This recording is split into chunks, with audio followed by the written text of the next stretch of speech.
This is A Silent War Within, the podcast dedicated to confronting the unseen mental health battles carried by our first responder and healthcare heroes. This show is about real stories, real struggles, and real ways to survive the storm and come out stronger on the other side. For too long, stigma has kept you silent, but this is your space to bravely break that silence, share vital insights, and build a community where your well-being truly comes first, because your service deserves unwavering support. So guys, girls, we're back on A Silent War Within, as we are every Friday at this time. It is super exciting to have the guests that we have today, but obviously first we want to acknowledge MaKayla has joined us. We always love when I get to have a co-host. It goes so much better. We love MaKayla. So she's here with us today. And as always, you guys can find us on all the same places you always find us. And we're so excited to have the support that you guys give us on a weekly basis. This has been a wild ride and we are absolutely loving it. The best part is getting to have peer support and have people reach out and have people want to talk. We absolutely love that part as well. We are building a team in the background that is phenomenal at that. And it's just one of the best parts. But today, I'm kind of starstruck a little bit, to be honest. When I reached out to Ashlynn O'Dell, who you guys probably all know, I reached out multiple times and she, like every person with 200,000 followers, is hard to get a hold of. So finally, you remember Medic McGill that we had on a few weeks ago. Sam's awesome. She was able to get in touch with Ashlynn for me and ask her if she would be willing. And she so graciously agreed. And we've been texting kind of about what this show is going to be about. And I wanted to take a kind of different approach. So everybody say hello to Ashlynn. Ashlynn, how are you today? I'm good. How are you? I'm good. Extremely excited. This has been one I've been looking forward to for sure.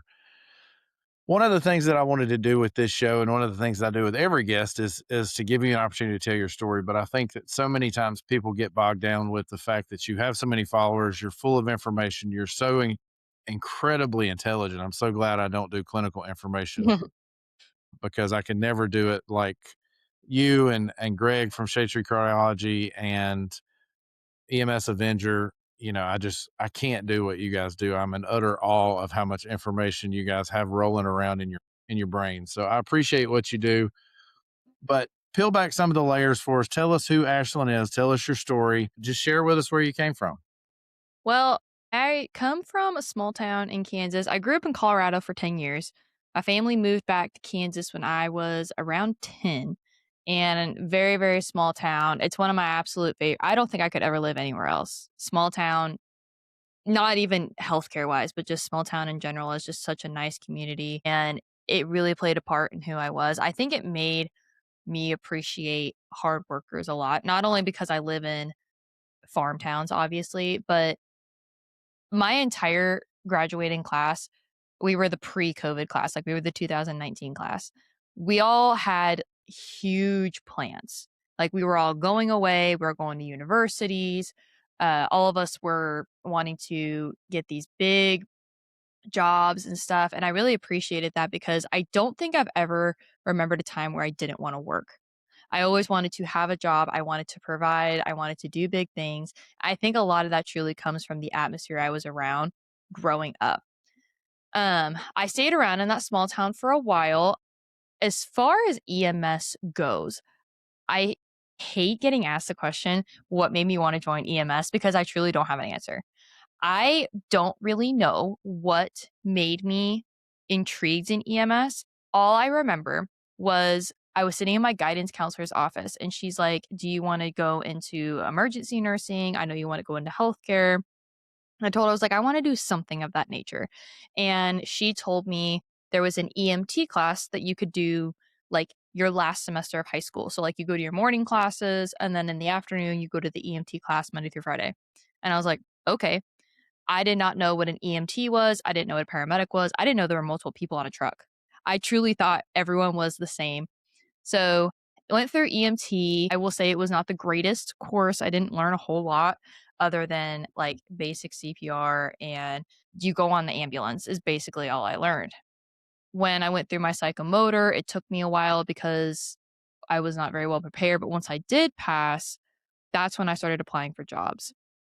I stayed around my small town area, but I did not get a job until March 2020, which is the timeline is COVID. I was going to a community college actually doing pre-nursing requisites, and I actually had just gotten accepted into nursing school for would be the fall 2020 class. And when I got the truck job, I realized like all of the stuff I was not told of this is how you get into paramedic school. This is what a paramedic is. This is what EMS does. We run calls, we do transfers, we go into people's houses, we go on car wrecks. And I think it was within like 2 weeks of being on my truck job where I told my mom, I was like, would you be mad at me if I dropped out of nursing school? And she said, no, but are you sure?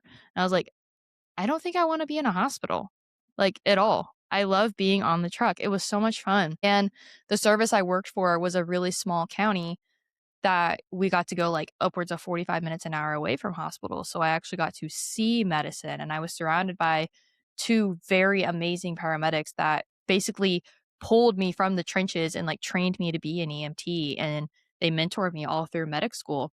So I ended up dropping my nursing school application, gave it to somebody who did actually want to go into nursing, and ended up applying for medic school. So I was like the past COVID class, but like not the past COVID class. We were still feeling the repercussions of COVID. We still couldn't go into ICUs. We couldn't go into RT, or we could go to RT. We couldn't go to the ER. The ER was like the cesspool. They would not let students go anywhere near the ER until second semester in 2021. What else? When I graduated, I feel like this is where like the lore starts with me. When I graduated medic school, I actually quit my EMS job that I was currently at. It was not the greatest atmosphere from young EMT to now young. Hold on. Oh, stop. I I have a love it. guest. Have a guest. I love it. I quit that job because it was not the healthiest environment for young providers, but also I saw a lot of it's not going to be healthy for young female provider. It was a hospital-based service that was sadly very political, and my mom also worked there. It was a very rough environment for both of us. So when I got my license, I immediately decided that I wasn't going to stay there and started fresh. Went to a different service, even smaller county service, and this is where I had no training. I had no FTO period. I did 2 shifts where I was third riding a second paramedic, and then I was thrown to a station all by myself. I did not know my partners. I didn't know the area. Never even saw like a physical protocol book. I kind of just, in the nicest way possible, thrown to the wolves, but like slingshot. It was fast. It was not gradual whatsoever. It was rough. It was very rough. That year, I was telling my friend this the other day, actually. It's like I have some of the best calls and memories there, but I also remember like how I felt being terrified every day. I was scared for critical calls to come out because I didn't know what I was doing. I had never seen a STEMI before. When I started this service, I had never ran a code by myself before, had never managed a car wreck by myself. And there were days where I was the only paramedic for the whole service. It was just that small of a county. I remember vividly there were 2 wrecks where I ended up having to respond from the entire south end of the county to like a 3 to 4 vehicle wreck just because I was the only paramedic. So, needless to say, I did only stayed there a year. Went in 2022 to a urban service that was about an hour away from my house, and it's where a lot of my classmates had actually gone, and it completely transformed me as a paramedic. I ended up staying at that service for 3.5 years, and I contribute that service to like what made me into the more foundational paramedic. I say a lot of my confidence comes from the first service because I had no choice. I had to build the confidence in the voice that I had, or I was just going to drown every single day. But this urban service is really where I became a paramedic. It's the first FTO training period I had. It's the first time I was shown protocols, given a chance to learn how to be a paramedic. And that's what made me feel like comfortable in my own skin, like actually comfortable calling myself a paramedic. And stayed there for 3.5 years, would not have left, but then I decided to get married.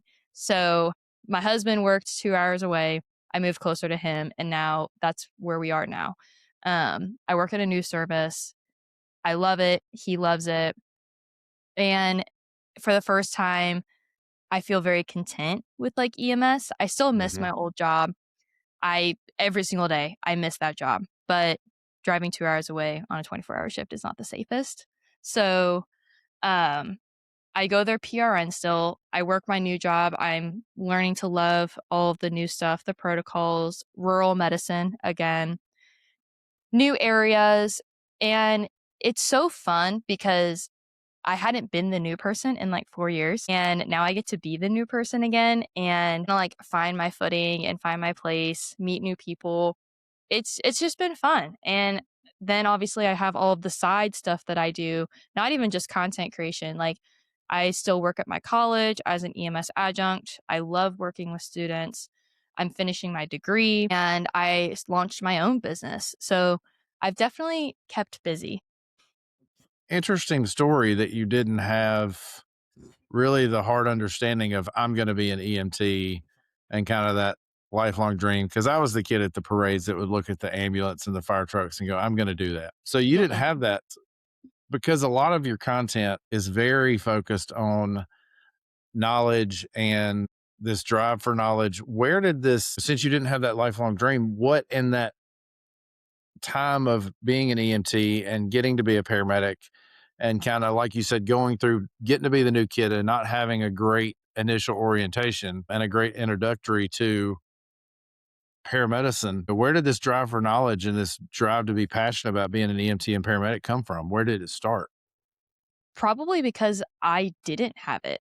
Like you can Google something, like you can Google how to become Sure. an EMT, a paramedic, but if you don't know there's multiple people on a truck, if you don't know exactly what to look for, you're never going to find it basically. And that's why I centered all of my effort on social media, and I still do this on how to get into the job. It's just not a resource that's really out there. People learn how to get in the job once they step into a station.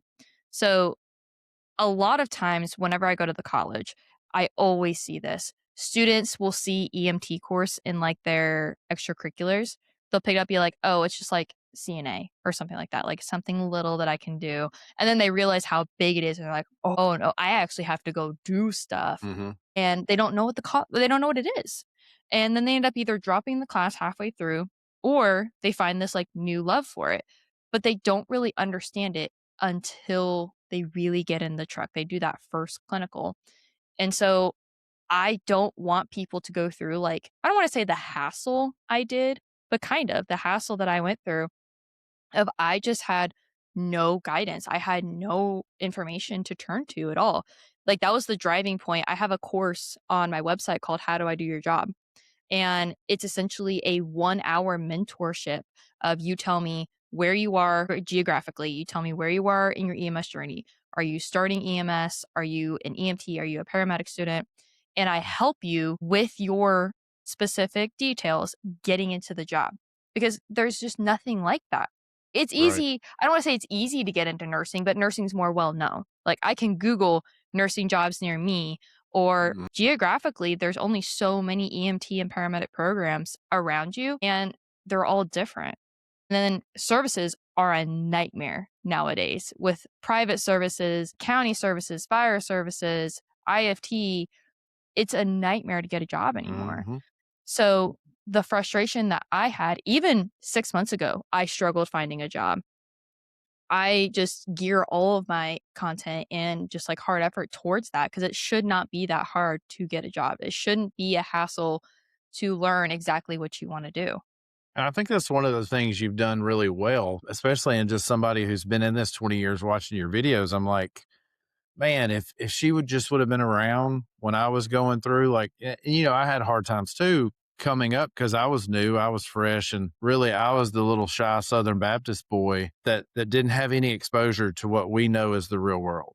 And the real world's ugly and it's nasty. And I think you do a good job of kind of ushering the public into this is what EMS is. This is the understanding we want you to have of what EMS is. So I love your content for that. My question, and the reason that I wanted to focus more on you and the girl or woman that you are now, how did that become you? And how do you keep the social media presence separate from the person you are? Or are we seeing the real Ashlynn all the time? Most of the time, I try to keep the same. Like, I think that's also because we are in healthcare to where people are seeing us every day. Like, patients are seeing me every day. It's very possible it hasn't happened yet. I've actually dreaded this day that I pick up a patient that follows me on social media, but that's a very likely thing. So much as like, no, I don't have good days every single day. But when I do, I try to keep like myself. Like, I try to keep my personality as much as I can present in all my videos. And it was really hard in the past like 6 months going through the big life changes that I did. Like, I not only uprooted my life 2 hours away, I got married, I started a new job, I was in an area where I don't know anybody, a lot of life changes all at once. Like, from August to literally a month ago, I was not in the greatest mental health. I was not the same person. I was not the same provider. It was really, really tiring every day. And that's why like my content started to go down. And it was nice being vulnerable a little bit. Like, I did try to humanize myself a lot. And I made a lot of vulnerable videos of like, hey, Yeah. this sucks. Like, one of the biggest ones was the schedule of my new job was terrible.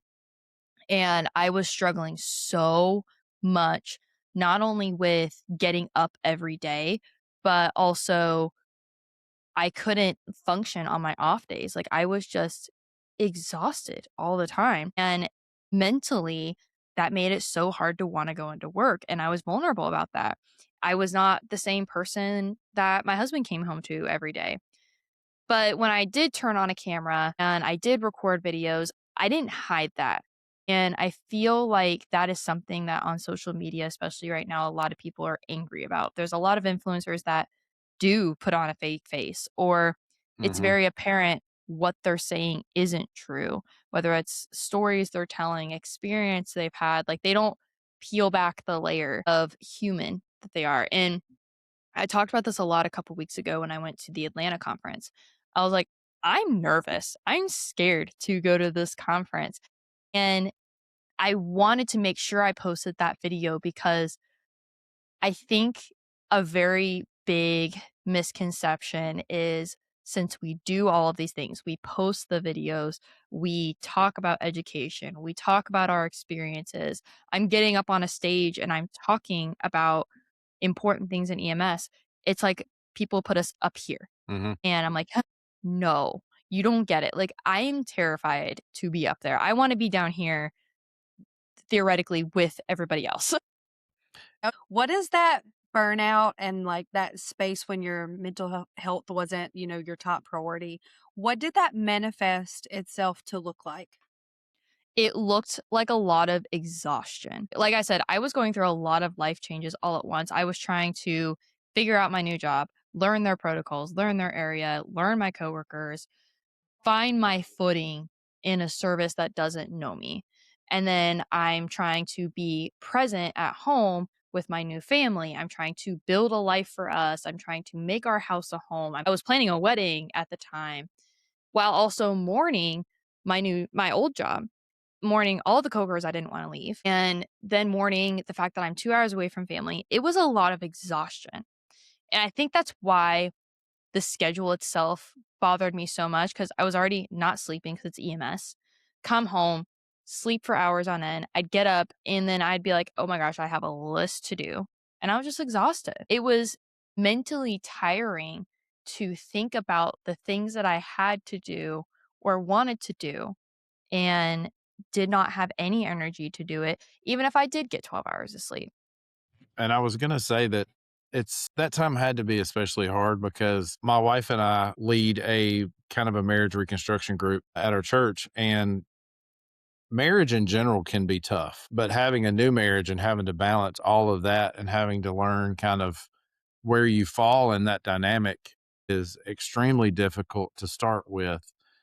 So I think that really seeing how genuine you are and how you share your struggles and your battles are one of the things is if you're looking for a causation as to why you have 200,000 followers, that's it. People are looking for authenticity. There are huge creators right now, and one comes to mind that has recently had just this huge, horrible situation happen to him where he put his foot in his mouth, and now he's losing brand deals, losing what he has built as his livelihood. And I think it's because of what you said. I think it's because creators try not to be genuine. Creators try to hide behind this mask of social media. It affects me. For me to sit here and, I've even had people reach out to us and go, "You've got it all together. Tell me what to do." I do not have it all together. Thank you for thinking that, though. Yeah. The reason that I started this podcast is because we don't have it all together. And it's okay to have a platform of people to say, "I don't have it all together. I may look like I have it all together, but life's still hard and life's the same way it does. There are hard things that come." So I think that your level of authenticity is something that people naturally gravitate to. So I really And appreciate those videos. I really like hearing that, but that's also like what I branded I don't want to say branded, but it is. It's how I brand myself. It's what I put in all of my speaker bios and career bios is I make content about the real and raw lifestyle that EMS is, because only 50% of our time is actually spent in our job. The other 50% is what we brought home from work. And that's where the day my husband told me that I wasn't the same person when I started this new job, that's what hit me the most, because he met me at my peak when I was at my old job and I was really loving it. He actually didn't want to date me at first because he's like, "I know that I don't want to stay in this area. Like, I'm moving towards the city. You're going to have to like uproot your life. Like, I can't do that to you." And I was like, "I don't care." So, Too bad. too bad. And it did. It took us 3 years. We did long distance for 3 years. And then when he moved up here, he carried a lot of guilt because he saw how like rough it affected me. I cried many nights of like, I want to go back. I want to go home. And that made him feel bad. But when I started enjoying my job again and I saw like myself finally come back, like I want to make videos about my job again. I want to make videos about the truck again. That it kind of dwindled away, but it was really hard on a new marriage. When I moved into this house, we were 3 months away from our wedding, and like I still had boxes that were packed up still when we got married. It was a lot. And then the schedule on top of it, like we were never seeing each other. When I was seeing him, like I was tired. I didn't want to cook. I didn't want to clean. It was hard. And 90% of it was due to the job. And I think this is what And I wanted the most, was to hear yeah, this kind of stuff from you, to see who Ashlynn was, because it's just so easy to hide behind all of that, and it's easy to let people believe that you do have it all together. Yeah. And it's important for us to say that even the largest creator, even, the Ashlynn O'Dell's, the Shade Tree Cardiology, his was really good when he interviewed with us. And, Paramedia just released, and he literally has a kudos to him for showing this kind of grit and integrity. I mean, he literally has a breakdown moment on the show talking about a call. And I mean, that's the reality of what we do. That's the reality of us as people. Yeah, we're creators. Yeah, we do a podcast or we have all these followers, but man, we are so much more than that. Yeah. And I wanted to focus on the so much more than that. So, MaKayla, you can go into some of your questions. I've taken enough time from you keeping on button in. Kevin, we all work together for this, but I do have some pressing things that I want to touch on. Of course you do. So, hearing your story, it honestly sounds to me like I'm not a doctor, I'm not a psychiatrist, but you might have went through like a small depressive episode. Oh, 100%. We Yes. see healthcare workers do this all the time. You go through this period of high and then you crash and you can't get out of the bed. Your energy is at a zero. When you go home, you don't want to clean the house. That is the least on your to-do list. You're getting married. That's planning a wedding is Terrible. horrible. It's And you're moving. Yes, I mean, it was absolutely awful. no wonder you were depressed, right? Yeah. Well, and So, something I was telling it so it's really funny we talk about authenticity. Something I was telling Kevin in the call, what was it, like a week ago that we had that Yeah. phone call, Yeah. was I was actually starting another new job. So when I started noticing my mental health really, really, really going down, like I hated driving to work. I hated running calls. I dreaded running calls. I mean, I've been doing this for 6 years. I recognized that really, really quickly. I'm like, this environment is not okay for me. I have actually started a new job. I am no longer at that service. And it's something that I've been very scared to talk about on social media, but it's something that all my friends are like, no, you need to, Mm-hmm. because nobody's going to know how hard it was. And talking about it will encourage the people that don't see the red flags that you did. And I will say, I am, with the moment I put in my 2 weeks resignation, and this is not to like slander the service I work for, it was just a mental thing of like, I felt so much peace of like things Relief. are about to change. And it was like the most enlightening thing to see the difference between me driving to my old job and then me driving to my new job, two completely different things. Like I had music playing. I was like, I'm so excited to walk into this job. And it was so crazy to me, the amount of peace that I felt just getting out of an environment, change of environment. And I will say my new job is going great. It's going fantastic. But I have like 4 pre recorded videos that I'm like, I'm scared to hit post, but also I would be hypocritical if I didn't talk about this stuff, you know? Mm-hmm. Right. And, healthcare workers in general, we're very guarded people. Yeah. A lot of times I'm that way. I don't know if Kevin's that way, but like, we don't wear our heart on our sleeve. We come to No. work, we suck it up, we do our Mm-hmm. job, and we go home. And very rarely, especially when you're busy, you're not talking to your coworkers about this stuff. You're not talking to your coworkers or those trusted people in your life and saying, I'm depressed, and one thing I want to touch on is a lot of healthcare workers are probably in your shoes because we have undiagnosed depression, anxiety, PTSD we're not getting help for. And then it manifests itself outwardly, and you can only hide that facade for so long. Yeah. Well, and I couldn't hide it. That was the thing. Like I went from posting vlogs on the truck, day in the lives, like get ready with me for work, talking about my shifts, talking about my coworkers, to like cold turkey. And I know a lot of people have noticed it. Like they've asked for where these videos are and stuff. And I'm like, how can I film this if I'm not even happy to be here? Mm-hmm. Like I I think know that people have. vulnerability is important though. Yes, That helps a lot of people. it does. And it's something that now that I'm kind of settled and I've like wiped clean, and I want to talk about this, especially I will never forget like the last day of my old job, pulling out of that driveway. I was like, this is going to be great. Like it was seriously a huge weight just off of me. It was phenomenal. And it's crazy to me that every day for 6 months, it was not that. It was like I felt stiff. I felt very stiff on duty, and That's a good word I'm for it. not a person that gets worked up on on duty at all. I'll run my calls, I'll check my truck, I'll hang out with coworkers. Like I'm not a stiff person whatsoever. But that is the only word I could describe myself for like the past 6 months, and that's not who I am at all. The shifts that I would pick up uh, PRN at my job 2 hours away, those little glimpses of like, this is what your job is supposed to be. I remember my first shift back after I got married. I went to my old coworkers, and like immediately I was happy to be there. I was like, yeah, let's go wash our truck. Let's go do this. And I was like, this is not how I feel at my was full-time job. Mm-hmm. That's not okay. Like, this is how your job is supposed to feel. And I'm not a stranger. I've always talked about like workplace environments, shift environments, retention in EMS. So the fact that I was very knowledgeable of all this, but it took me 6 months to like sit down and be like, this is not okay, was a little crazy to me. But I'm so glad, like better late than never, hindsight's 2020 type thing, that I did have a way to get out.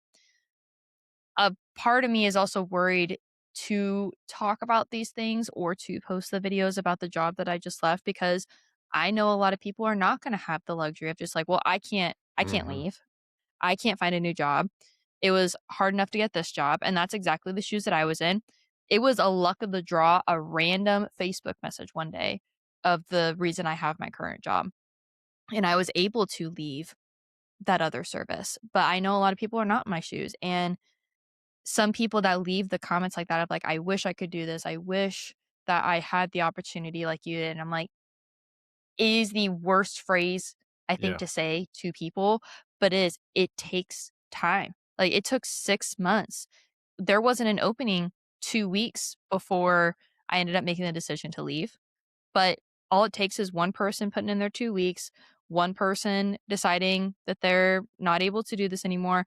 It sounds morbid, but people get hurt every day. They need coverage. Mm-hmm. Things happen and it's all in good timing, but that time part sucks.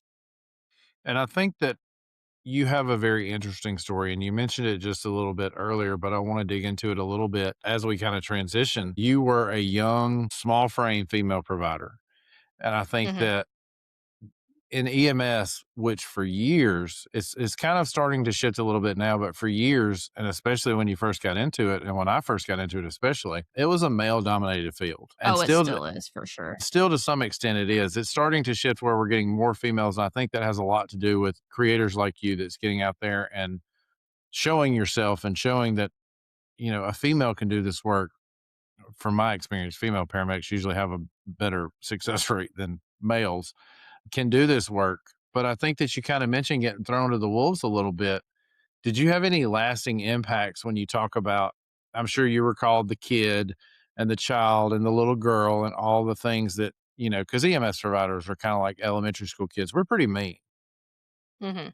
We have the reputation of kind of eating our own and eating our young. Did you have lasting effects from that first job where you were kind of treated poorly? Oh, 1,000%. From when I was an EMT, the phrase that stuck with me the most as far as, like, physique and being a female was my uniform looked like a Halloween costume. Like, one of the first 2 weeks I was there, I was told that, and I was like, "Thanks?" Like, I didn't know how to really take it, and Yeah. looking back, I'm like, I'm pretty sure that meant that I was not supposed to be in the uniform, but I'm not. I don't know, that phrase still stuck with me, and I have always been, like, as staying on the physique side, I've always been a very small, petite person. Small actually is not correct. I'm 5'10", but I look tiny. Right. I've always been very skinny. I was a ballet dancer for 12 years. Like, I've always been very small. When I got my medic license, even in school, I was bullied very, very bad when I was in school by all of my classmates. I remember there was one guy, though, that kinda stuck with me, and he would always invite me, like, to go to the gym and stuff because I told him about that comment, and I was like, yeah, I've never really, like, been like, I don't wanna go to the gym. I've never been, like, physically fit. I've always done, like, the lighter stuff in school. I was never an athlete, and when I got my medic license, that's when I started going to the gym, and I started falling in love with not feeling that small physique anymore, and I always have to wonder if I would not have been told that, would I have the same mindset? Because now I'm always an advocate for, like, yeah, go to the gym. Like, Right. you don't have to live with the small disappointment of the physique you have and having you're always asking for the small polos because the men's ones are always too big for you Yep. and the pants that are so baggy because again, they're always a men's fit. Always. And as far as a female goes, I talked about this on Salty's podcast, Cody's podcast. Mhm. I have always been so just dumbfounded. Some of the meanest people in EMS are the women. And it's crazy because we always talk Nursing about too, women. honey. Yes. Nursing We always talk too. about women lifting up other women. And I'm like, you guys are the meanest. Yeah. At both of my jobs that I left as an EMT and then a first year as a paramedic, it was because of two women. And it was crazy to me. And every problem I ever had at my other job, always women. And I'm like, you guys are supposed to be lifting each other up. Like, And let me we tell talk you, about this. I don't want to interrupt you. I'm so sorry. Oh, But you're unit good. culture, unit bullies, they can set the tone for the entire unit. Day Yeah, shift, night shift, doesn't matter.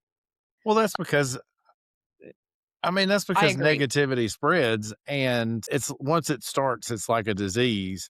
And what I've Yeah. found from having female partners is, and this is a poor choice of words, but females in EMS chronically come in with this generational chip on their shoulder that I have to prove myself, that I have to do something, that I have to Yes. be this. So they develop this mean persona. I had a partner, she was former law enforcement, and she was rough. I mean, she was rough. And everybody's It like, was she's probably the because of bully. how she was treated Yeah, and in she was law just treated enforcement. poorly because Yeah. after I was her partner and got to spend time with her and talk to her, I realized a lot of what she was portraying on the outward was not the inward person. It's just this defense mechanism that she had Yeah. developed over the course of years to fit in and to Yeah. be accepted. And of course, she was very old or older. I'm not going to call her old. Sorry, Lan. That's her name, Lan. But she was an older EMS provider, and she had just grown up in kind of that atmosphere of you're not good enough. So it was always Yeah. this constant defense of that. I think that's part of it. But I think knowing that they said that to you and knowing some of the other things that they probably said and were hateful, and even the women, how did you move from, because naturally we're going to want vengeance. We're going to want to get back at them. We're going to want to throw the same negativity at them that they threw at us. Yeah, MaKayla. Um, how did you move to forgiveness in that and kind of push forward with your career versus hanging back in that negative vengeance state? I mean, I'll be a very open and honest person. I still have a lot of negativity in my heart for some of these people. There's specific people where I'm like, I don't even think I can look you in the eye still because I know how you treated me and I know how you treat others. And it's so hard sometimes to believe that they're doing it with like a right conscience. And I think that's what really saves me is sometimes I'm like, there's something ain't right. So like you cannot do this with a clear conscience. I will never forget um at my first job as a paramedic, the female that literally set out to destroy me tried to report me to a supervisor for a med error that I had. Error is a loose term. It was not an error. But because she would not have agreed with me if she was the paramedic in charge. She called it a med, tried to report me to a couple other medics that were not on the call. And then they came to me and just berated me. They said that I was going to kill people, that I was going to bring a bad name to the service and all this. So I confronted her. I was like, we don't talk about calls. Like this is Yeah. something that you should have came to me instead of other medics about if you had a question. Like, that's how we have constructive criticism, not straight criticism. And all she said to me was, I didn't agree with it. And it was too dangerous for me to confront you about it. And I was like, okay, all right. That was the week I put in my 2 weeks. I was like, this is not okay at all.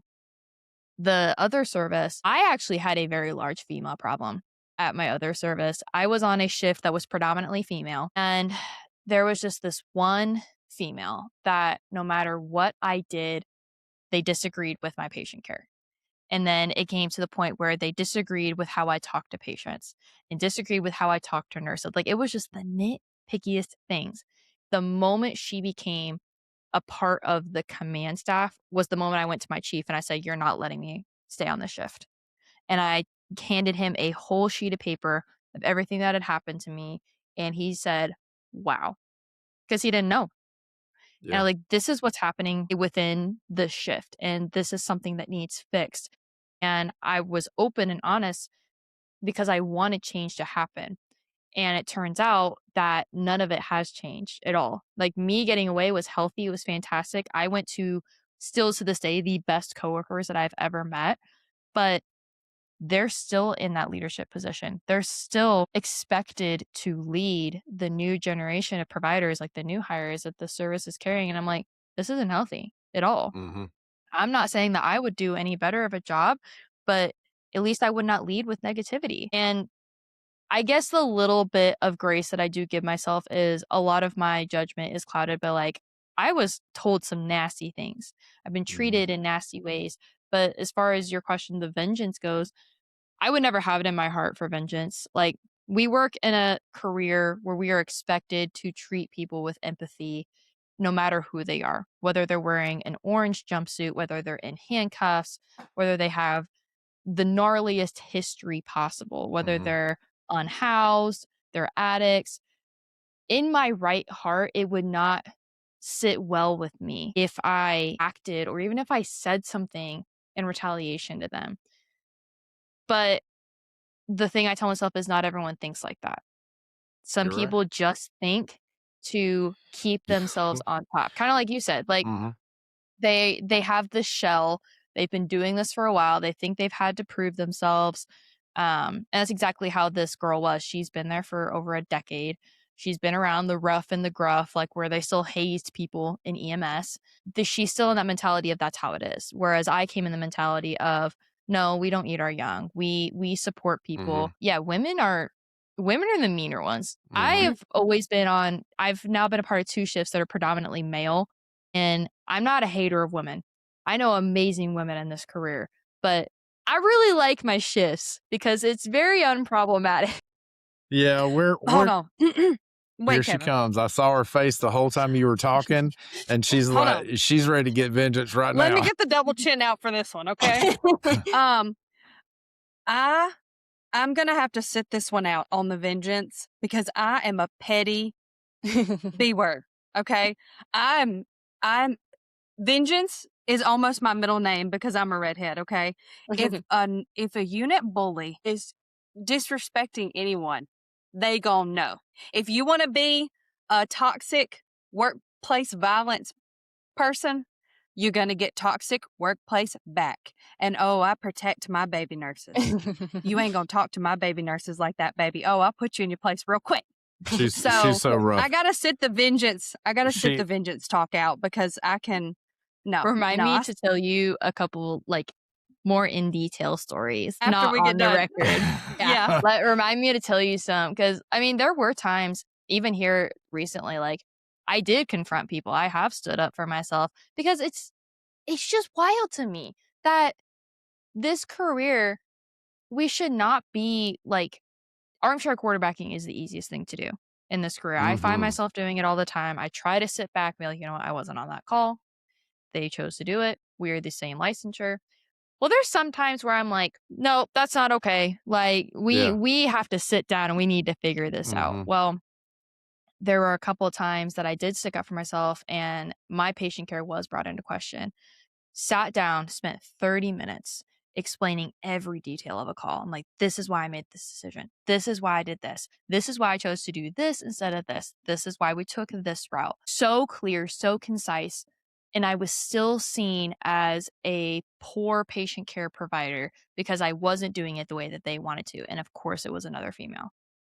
Of course. The males, they didn't care. They're like, oh, yeah, I know that. Yeah, that makes sense. I'm like, Yeah, yeah, like, because it whatever. does. Yeah, no, that's exactly how we deal with stuff. Like, yeah, that makes sense. Yeah. So it's interesting that you're an educator now in your additional role that you've picked up, and now you've done this private tutoring thing. And if you don't know about that from a listener standpoint, I'll give Ashlynn the opportunity to give her unadulterated pitch at the end of the show, like I always do all our guests. But how are you teaching that out of EMS culture now? What are you teaching your students to kind of tell them this is what it has been, but this is what we want to make it? Because I think it's people like you that are going to drive the change that we want to see in EMS. I think a lot of the mindsets that I try to push into students is you have the same licensure, you don't have the same mind. Because one of the hardest things, I was talking to a student about this yesterday. She was reviewing the NR EMT sheet. I'm like, I give this sheet to 20 students, but they're going to tackle this sheet 20 different ways. We have 5 adjuncts. Not a single one of us would go through this scenario the same way. But all 5 of us still treat the patient adequately. And that's exactly how it should be in the field. No matter what, if you choose to give nitro in the sublingual tablet, if you choose to do it in the paste, neither are necessarily wrong. And there's no space in this career to focus in on the petty little crap like that.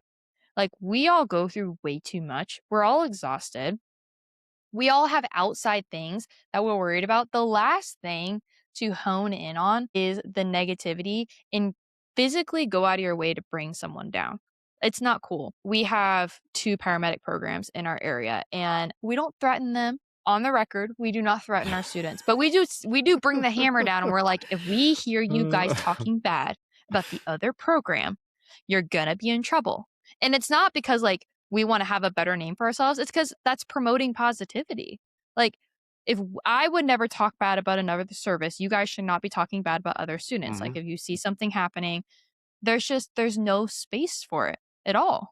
One thing I want to talk about is like after the cameras are off, after you go home, kind of what does that space of healing look like for you? Like, what does that wind down at the end of the day? How does you protect your mental peace? Talk a little bit about that.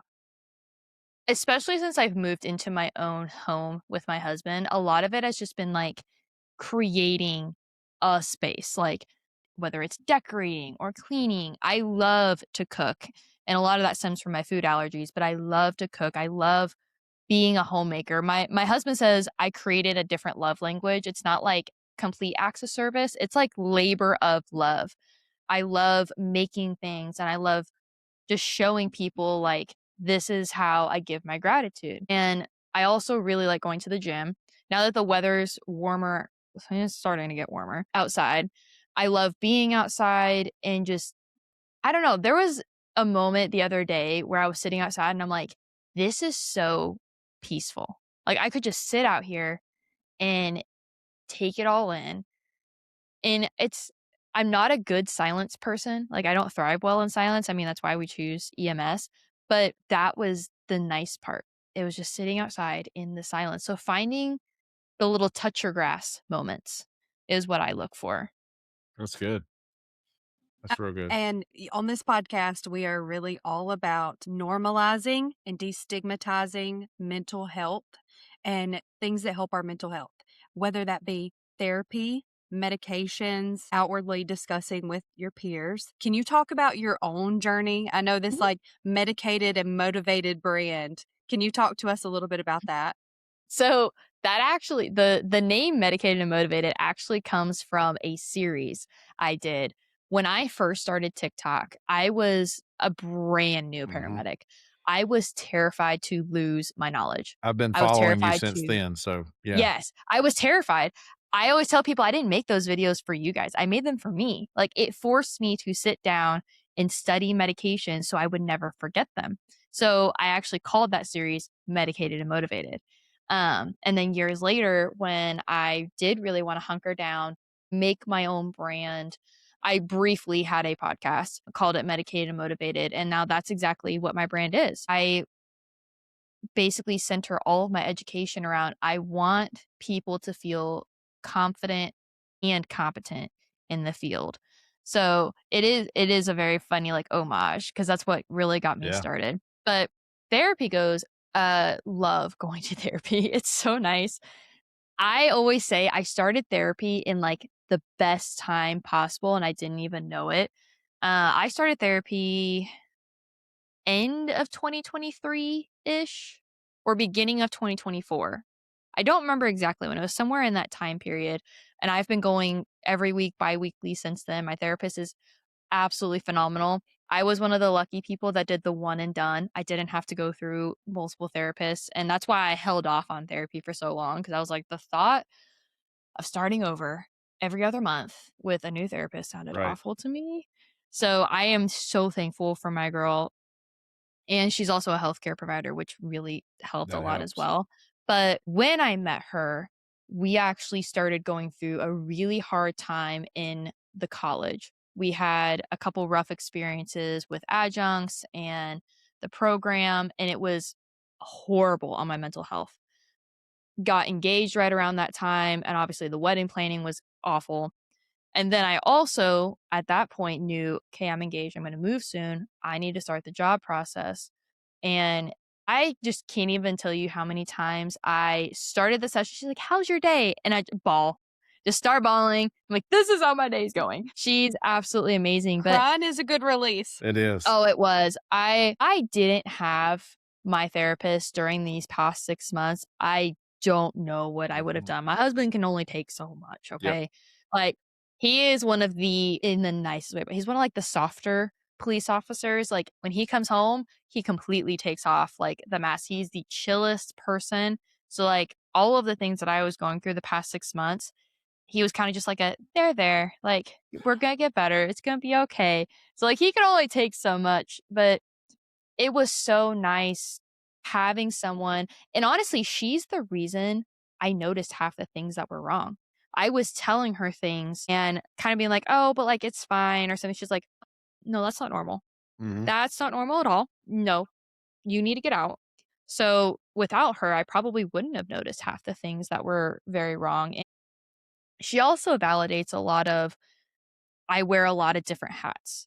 And sometimes it's okay to take off one of the hats every now and then. And Mhm. she's the reason I do have like a hard stop time every day. I am not allowed to touch EMS after this day. I am allowed to take 2 and 3 days at a time without posting content because I don't want to. Whereas I usually would force myself because like you have to keep it up. So she's been phenomenal. And like I said, I didn't really start therapy with an intention. Like, I don't want to say nothing traumatic happened or I didn't have like a specific, this is why I'm going to therapy. I just knew it was something that I probably should start and just get like everything right with not only my head, but like attitude. A lot of life changes, a lot of things going on. I was jump starting my degree at that point, and it was seriously like the best time ever. And I didn't even know it.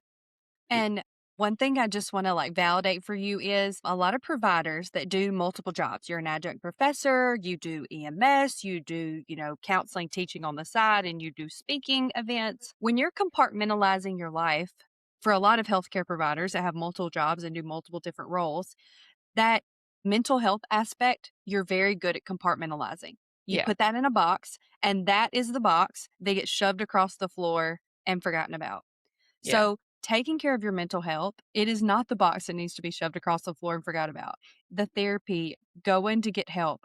We're not sponsored, Kevin. I hope Better Health can listen to our podcast and hear this, but y'all, a Well, lot you of have people to don't say know their this. name right first. It's Better Help, not Better Health. Better Help. Sorry. Better Help.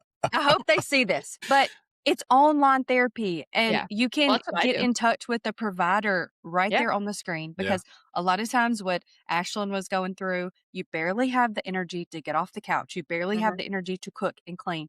Getting dressed and going to a doctor's office appointment and not looking like a wreck in front of them because you think they're going to put you in a home Yeah. is not on the top of your to-do list. Yeah.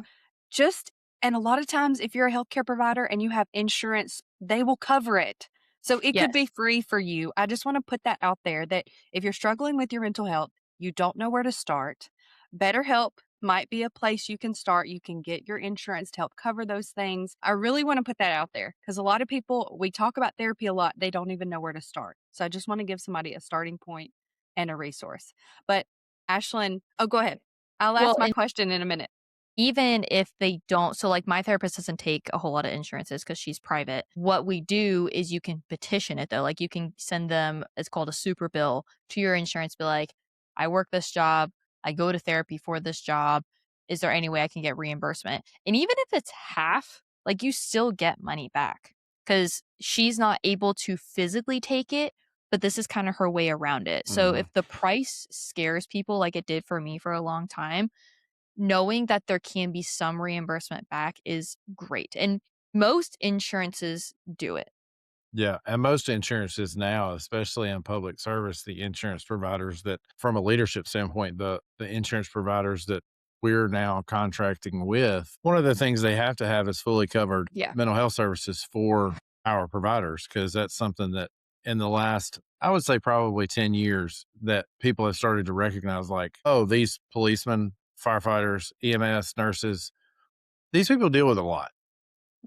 Something we've known for as long as we've all been in the business, whatever industry that you're in, whether it's nursing or EMS, it's something we've known forever that we carry a lot of mental load with our job.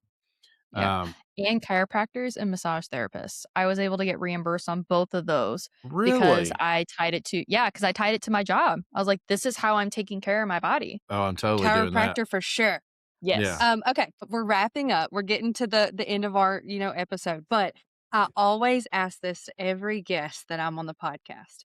What do you do at the end of your work week or the end of your day to refill your own cup? Is it a bath? Is it a massage? What are you doing for yourself? Oh, a meal and a bath for sure. Like I said, cooking is like my thing. I love cooking. I love making something that I'm so excited to eat. And then, yeah, a bath, whether it's an everything shower or something like that. So, like tonight, I'll go into my shift tomorrow. I'll do like a full night tonight, just like making myself comfortable and making sure I'm in the right mindset. And then, obviously, like either watching a movie or reading a book, like completely turning off work and just like relaxing. Because regardless if you Love guys that. agree with this statement or not, social media for the content creators is a form of work for us. Like it is enjoyable. We do like what we do, but it is a form that attaches itself to our work, especially when like us and Ashlyn and many other creators where our content is our work. A lot of it is EMS, a lot of it is public service based for us. Uh, Ashlyn's kind of exclusively EMS content, and that that just blurs the lines of work and home for us. So the fact that you have a healthy habit of turning that off at some point and having a hard stop, that's something that I struggle with. And thank God for Angel. Angel's our social media person that we just got on the team, and we love her, and she's taken over that responsibility, and it has significantly affected my mental health to go, okay, I'm a manager here at a large children's organization.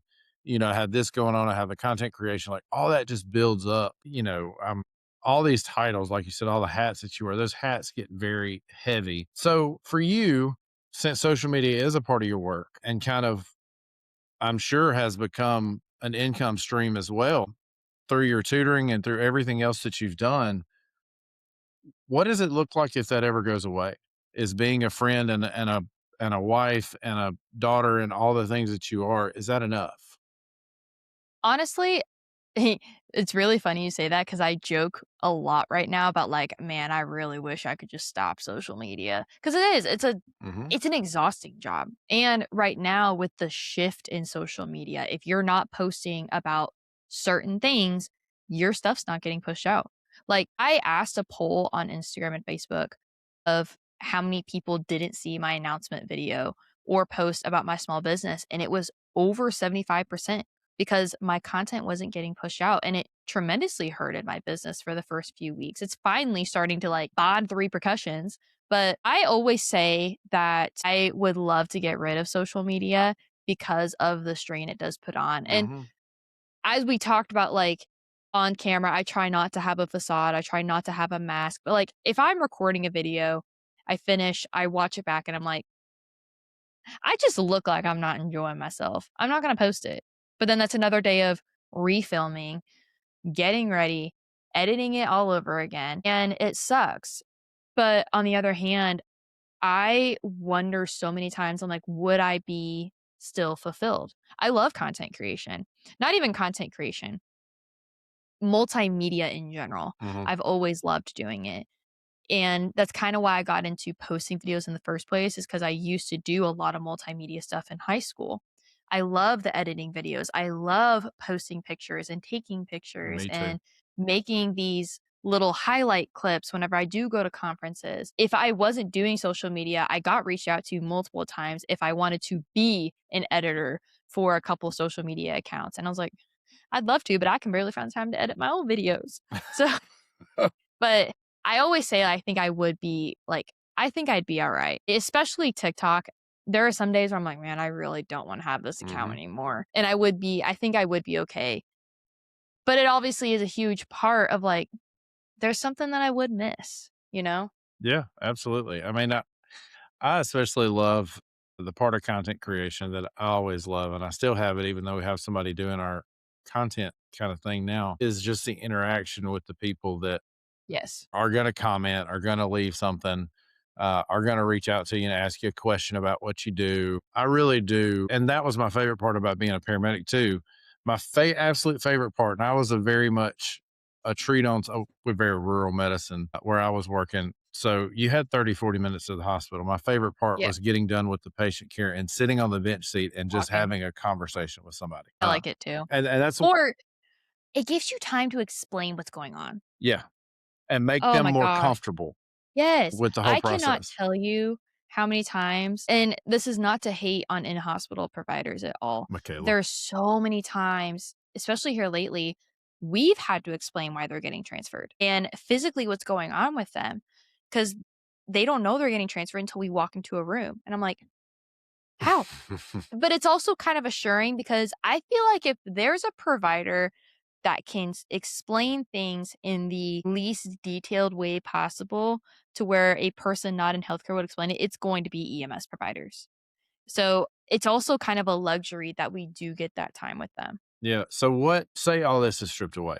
What does a personal win look like for Ashlynn O'Dell? What does winning look like to you? I think knowing that I made some type of positive impact, like there are people getting into the career not only just because of me, but because they're motivated by it. And I always tell people, like, I'm not going to sugarcoat things about EMS. Like, that's why I do real and raw EMS. I don't show the pretty things. Like, if I'm posting a day in the life, I'm going to show you me cleaning the truck after a nasty call. I'm going to show you, like, hey, this is bed bug spray. I just bathed in it. It sucks. That's what I'm going to show them. And they still message me, or I meet people at conferences and they're like, this is why I got into EMS. And it makes me happy.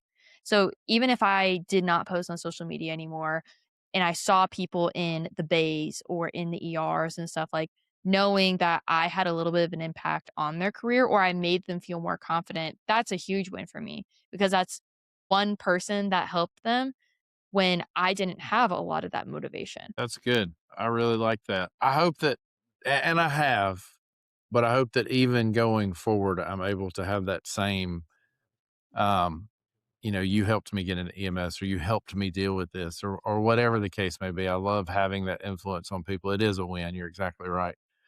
If you had a message to give to your younger self when you started EMS, what is it from the today Ashlynn versus way back then? Let's see. There's probably a book you could write to that person. Probably, honestly, because I think about how when I was going through EMS, like very starting out, it was like, I have to learn these protocols. I have to learn COVID protocols. I have to learn how to drive a truck and stuff. Like, I feel like there was a lot on my plate. And initially what comes to my head is, oh, it'll get better. And I'm like, I still have a lot on my plate though, but it's good.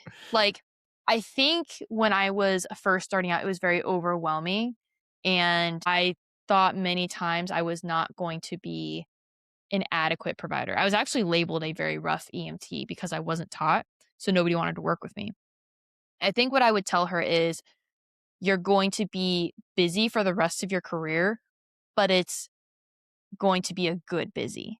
It's still going to be a little overwhelming, but it's going to be like you're still excited to go to work. And I think what I like, the number one thing I would say, I saw this in a TikTok and I write this on every bougie that I see. It doesn't get easier. It just gets less scary. Yeah. And one thing that I wanted to add just for funsies is, I heard this Christian song a few days ago and I love it so much. I added it to my playlist on Spotify, but it says, rock bottom is a firm foundation. Mm-hmm. And I feel like that your first job, you probably could say that rock bottom is a firm foundation for the rest of your career. Yeah. Well, even the last 6 months is a good little firm foundation. Yeah. I love that. All right. So where can we find you at? You can find me on all three platforms. Because I say sadly, I finally got on the Book of Face, mainly for my private tutoring. But I'm on TikTok. My handle is O'Dell Ashlynn. Instagram is Ashlynn O'Dell, and then Facebook is just my handle, Medicated and Motivated, like my actual brand name. My website is medicatedandmotivatedllc.com. I offer private tutoring. Yeah, that is, and then if you're in the Kansas City area, awesome. your chance to see me on a truck is probably pretty high because we're always busy. Well, let's hope somebody can fulfill your nightmare of having the patient. Yeah, I was like, I heard through the grapevine she wants a client who follows her on social media. Yeah. So yeah, I always think about. Did you guys ever watch Night Watch? Oh yeah. So Yeah. Holly Sherman. I've tried to get her so many times, and she emailed me back once, and I can't get back in touch with her. I love Holly. Me too. If the day I meet Holly, I will probably like drop to my knees and pass out. She is like my EMS idol. I love her to death. I always remember an episode that they had really early on in the season where dispatch got over and like was specifically the patient was requesting them. And like she said, she's like, I felt mortified, but also if they feel safe with me, then it makes all of the media, it makes all of the TV show worth it. And I'm like, that's a really good way to put it. Yeah. I love that. Kevin, where can you find us at? So for us, you can find us at all the same places. The Silent War Within is our name everywhere. I think Instagram is the Silent War Within 901. That's just the Memphis area code. But you can find us Instagram, TikTok, Facebook. We stream every Friday new episodes on Spotify, Apple Podcasts, a few other minor podcast directories, and as well as YouTube. YouTube and Spotify now have our video podcast, so you'll get to see our faces and more so the guest face. But either way, the guest is who everybody wants to listen to, not us. We're so excited to have recorded this episode with you. We're so grateful that you gave us your time and gave us your honesty and your transparency. And we love all your stuff. So thank you for being with us.